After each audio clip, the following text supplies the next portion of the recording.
দুবাইয়ের নীল আকাশ হঠাৎ কালো ধোঁয়ায় ঢেকে গেল। প্রদর্শনীতে উড়তে থাকা যুদ্ধ বিমানের গর্জন পরিণত হলো আতঙ্কের চিৎকারে।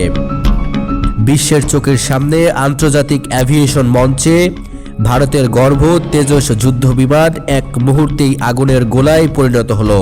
মুহূর্তেই পুরো এয়ার শোতে নেমে এলো স্তব্ধতা, দর্শকদের মুখে ধাক্কা ও উৎকণ্ঠা।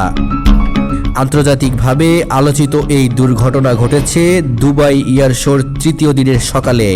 ভারতের হালকা ও আধুনিক multirole fighter jet Tejas LCA সে সময় প্রদর্শনী উড়ান দিচ্ছিল। প্রত্যক্ষদর্শীরা জানান, বিমানটি প্রথম কয়েক মিনিট স্বাভাবিকভাবেই উড়ছিল, কিন্তু হঠাৎ করে তার নিয়ন্ত্রণ হারিয়ে দ্রুত নিচের দিকে নামতে শুরু করে। এরপর জোরে বিস্ফোরিত হয়, ভেঙে পড়ে রানওয়ের পাশের খোলা এলাকায়। দুর্ঘটনার পর দ্রুত উদ্ধারকারী দল ঘটনাস্থলে পৌঁছায়, তবে ততক্ষণে দেরি হয়ে গেছে। বিমানের একমাত্র পাইলট, যিনি ভারতীয় বিমান বাহিনী নির্বাচিত প্রদর্শনীয় দল সারং এর অভিজ্ঞ ফ্লাইট অফিসার, সেখানে নিহত হন। দুবাই সরকারের নিরাপত্তা কর্তৃপক্ষ জানিয়েছে, বিস্ফোরণের পরপরই আগুন দ্রুত ছড়িয়ে পড়ে, যা নিয়ন্ত্রণে আনতে বেশ সময় লাগে।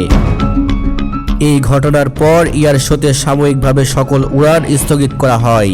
উপস্থিত বিদেশি সাংবাদিক, সামরিক প্রতিনিধি ও প্রতিরক্ষা বিশ্লেষকরা ঘটনাটি নিয়ে শোক ও উদ্বেগ প্রকাশ করেছেন।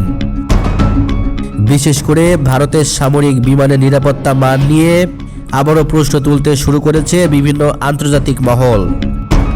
আন্তর্জাতিক প্রতিরক্ষা দুনিয়া শোকাহত পাইলটের পরিবারের প্রতি সমবেদনা জানাচ্ছে।